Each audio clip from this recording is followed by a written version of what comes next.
বাইজিদ মুস্তামি রহমাতুল্লাহ আলাইহির ঘটনা। একজন বেশ্যা মহিলা ছিলেন। কি মহিলা? বেশ্যা মহিলা ছিলেন। তিনি এমন সুন্দরী ছিলেন, এমন রমণী ছিলেন, যার চেহারা দেখার সঙ্গে সঙ্গে পুরুষ পাগল হয়ে যেত, যুবকেরা পাগল হয়ে যেত। সেই তাকে ভোগ করার জন্য 200 দিরহাম লাগতো। কত দিরহাম? 200 দিরহাম লাগতো তাকে ভোগ করার জন্য। এইরকম তার এত সুন্দর চেহারা, তার চেহারা দেখে মানুষ 200 দিরহামকে তুচ্ছ মনে করত। তুচ্ছ মনে করে 200 দিরহাম দিয়ে তাকে ভোগ করছো। এইরকম কিছুদিন যাওয়ার পর ওই মেয়েটি, ওই সুন্দরী রমণী যখন আস্তে আস্তে যখন সমস্ত পুরুষগুলোকে পাপিষ্ট করে তুলল, তখন আস্তে আস্তে ওই পুরুষদের যৌন সমস্যা দেখা দিল। কি সমস্যা? যৌন সমস্যা দেখা দিল। তখন তার আত্মীয় স্বজন, পরিবার পরিজন তখন বাইজিদ মুস্তামি রহমাতুল্লাহ আলাইহির কাছে গেলেন। তখন গিয়ে বলতেছেন, হুজুর এই রমণী এসেছে, রমণী আসার পর সমস্ত যুবকের এইরকম সমস্যা হচ্ছে, হুজুর আপনি কিছু করেন, আপনারা ছাড়া আমাদের আর কোনো উপায় নাই, আপনি কিছু করেন। তখন বাইজিদ মুস্তামি রহমাতুল্লাহ আলাইহি মাগরিবের নামাজ মাগরিবের নামাজ যখন আদায় করলেন, মাগরিবের নামাজের কিছুক্ষণ পর 200 দিরহাম নিয়ে ওই রমণীর যখন গেটের কাছে বসলেন, তখন গ্রাহকরা যখন আসতেছেন বাইজিদ মুস্তামি রহমাতুল্লাহ আলাইহিকে দেখে চলে যাচ্ছেন। এখন ওই রমণী মনে করতেছেন এতক্ষণ এত গ্রাহকের ভিড় বাজে, আজকে কেন গ্রাহক আসতেছে না। তখন তার দাসীকে বললেন, তুমি একটু বাইরে গিয়ে দেখো বাইরে কি সমস্যা দেখা দিচ্ছে। তখন তিনি যখন বাইরে গেলেন, বাইরে গিয়ে তখন এসে আবার ওই রমণীকে বলতেছেন, তোমার দরজায় বাইজিদ মুস্তামি রহমাতুল্লাহ আলাইহি বসে আছে। তখন বলতেছেন, ওরকম তুমি গিয়ে বলো, ওরকম ফকির তো আমার দরবারে আসার কথা নয়, কারণ আমার দরবারে আসলে, আমার কাছে আসলে ওরকম ফকির আমার দরজায় তো আসবে না, কারণ আমার তো বাজেট 200 দিরহাম। কত দিরহাম? 200 দিরহাম। ওই ফকির কিভাবে পারবে? তখন ফকিরকে যখন বললেন, ফকির বললেন আমি 200 দিরহাম দিতে রাজি। তখন বাইজিদ মুস্তামি রহমাতুল্লাহ আলাইহিকে বললেন, তখন বাইজিদ মুস্তামি রহমাতুল্লাহ আলাইহি বললেন, আমি 200 দিরহাম দিতে রাজি। কি বললেন? আমি 200 দিরহাম দিতে রাজি। আজকে রাত্রির জন্য তুমি আমি যেটা বলবো তুমি সেটাই করবে। তারপর আস্তে আস্তে যখন দেখা গেল, যখন বলতেছেন, বাইজিদ মুস্তামি রহমাতুল্লাহ আলাইহি বললেন, তুমি এই রেশমি কাপড় ছেড়ে সাদা কাপড় পরে আসো। সাদা কাপড় পরে আসলেন। বললেন তুমি একটা জায়নামাজ নিয়ে আসো। জায়নামাজ নিয়ে আসলেন। তারপরে বললেন অজু করে এসো। অজু করে আসলেন। যখন অজু করে আসার পর সব কিছু যখন করলেন, বললেন নামাজে দাঁড়িয়ে যাও। নামাজে দাঁড়ালেন।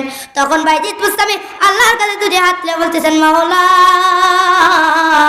আমার যা করার দায়িত্ব ছিল মাওলা আমি করে দিয়েছি, বাকিটা তোমার হাতে, তুমি এখন এই রমণীকে তুমি মাফ করে দাও। তারপর রমণী আস্তে আস্তে বুঝতে পারলো। তখন রমণীর ভিতর যখন বুঝ দিল, তখন সাথে সাথে রমণী কালিমা পড়ে মুসলমান হয়ে গেল। জোরে বলেন সুবহানাল্লাহ।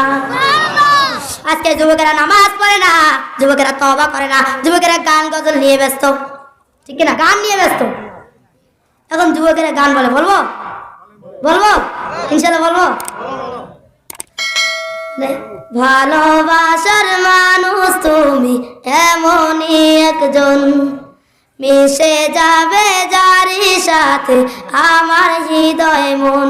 এই যুবক তুমি এই গানটা বলতে পারলে, সাথে কি আর কিছু বলতে পারলে না? গানের বদলে তুমি যদি বলতে, ক্ষমা করার মালিক তুমি, আমি গুনাহগার, জীবনের গুনাহ মাফ করে দাও হে পরওয়ারদিগার। ক্ষমা করার মালিক তুমি, আমি গুনাহগার, জীবনের গুনাহ মাফ করে দাও হে পরওয়ারদিগার। অন্তর আমার বলে বারে বার জান্নাত কি পাবো না, তুমি মাফ করো না, তুমি ক্ষমা করো না, তুমি মাফ করো না, তুমি ক্ষমা করো না। চাইলেও তোমাকে কেউ পারবে না হারাতে, তুমি যে আল্লাহ মহান, তুমি সারা নিঃস্ব হবে যে আমার জীবন। অন্তর আমার বলে বারে বার জান্নাত কি পাবো না, তুমি মাফ করো না, তুমি ক্ষমা করো না, তুমি মাফ করো না, তুমি ক্ষমা করো না। তোমাকে না দেখেছি, নবীকে না চিনেছি, তো বুঝে এনেছি মন, তোমারই জন্য করে দেব জানটা কুরবান। অন্তর আমার বলে বারে বার জান্নাত কি পাবো না, তুমি মাফ করো না, তুমি ক্ষমা করো না, তুমি মাফ করো না, তুমি ক্ষমা করো না। যেরকম মারহাবা।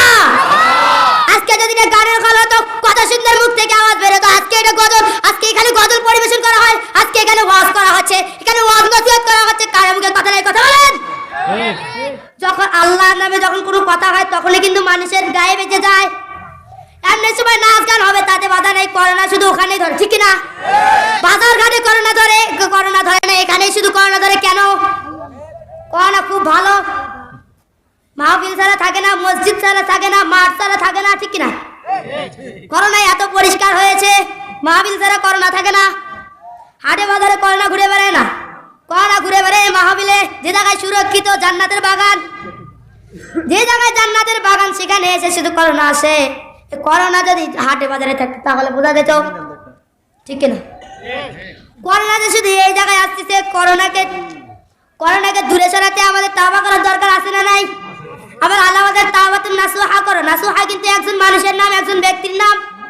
তাওবাতুন নাসুহা আল্লাহ কেন বলে? নাসুহা একজন ব্যক্তির নাম, তিনি এমন তওবা করেছে, সারা জীবন পাপ করে এবং তওবা করে, শেষ মুহূর্তে গিয়ে এমন ভাবে তওবা করেছে, এমন ভাবে তওবা করেছে, নাসুহা এমন ভাবে তওবা করেছে আল্লাহ কবুল করেছে। সেজন্য আল্লাহ বলে তাওবাতুন নাসুহা করো, নাসুহার মতো তওবা করো, তাওবাতুন নাসুহা করো। এবার যান, আজকে দেখেন বিশ্বের জমিনে নবীকে নিয়ে টানাটানি হচ্ছে। আরে যে নবী না হইলে আমি আজকে এখানে বসতে পারতাম না, যে নবী না হইলে এই মুখ দিয়ে আওয়াজ চলতো না রে যুবক। পায়ে হাত দিয়ে বলে যায় সেই নবীজির সুন্নাত কখনো ছাইরো না, সেই নবীজির সুন্নাত দাড়িটা রাইখা দাও। এই দাড়িটা কিন্তু নবীর একজন সাইনবোর্ড, নবীর সাইনবোর্ডটা নিয়ে যাও, ভবিষ্যতে কাজে লাগবে। আল্লাহ কিন্তু মানুষকে বিভিন্ন ভাবে ক্ষমা করে, ঠিক না? এদিকে না হলে ওই দিকে দিয়ে ক্ষমা করবে, ক্ষমা আল্লাহ করবে।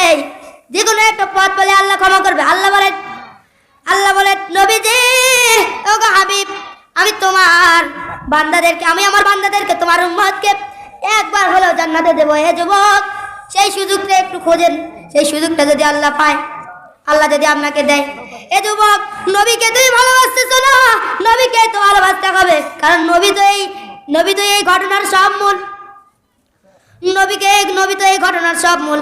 আল্লাহ বলেন কুল ইন কুনতুম তুহিব্বুনাল্লাহা ফাত্তাবিউনি ইউহিব্বুকুমুল্লাহু ওয়া ইয়াগফির লাকুম যুনুবাকুম আল্লাহু গফুরুর রাহিম।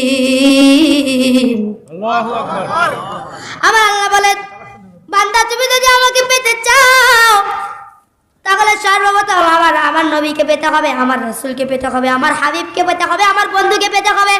আমার বন্ধুকে তুমি কিভাবে পাবে? আমার বন্ধুর অনুসরণ করো, আমার বন্ধুর অনুকরণ ইত্তিবা করো। আমার বন্ধু কিভাবে চলেছে, আমার বন্ধুর সুন্নতটা তুমি মানো, তাহলে তোমাকে জান্নাতের ব্যবস্থা করে দেব। নবীজির অনুকরণ ইত্তিবা কাকে বলে? নবীজির অনুকরণ ইত্তেবা, নবীজি যে পথে চলেছেন, মনে করেন আমি এক পথে যাচ্ছি, আপনিও আমার সঙ্গে সঙ্গে যাচ্ছেন, এটাকে বলে অনুসরণ করে যাচ্ছেন। নবীজির সুন্নাত মানবেন, কিন্তু নবীজির সুন্নাত মানে যে শুধু খাওয়ার পরে মিষ্টি খাওয়া, এটা কিন্তু নয়। মানুষ শুধু খাওয়ার পরে মিষ্টি খাওয়া মানে, তার দ্বারা মানে না। সেই জন্য অনেক শিল্পী বলেছেন সুন্নাত নয় শুধু দাওয়াতের মেহমান, সুন্নাত নয় শুধু খাওয়া শেষে মধুপান, আরো কিছু সুন্নাত আছে তুমি জানো কি?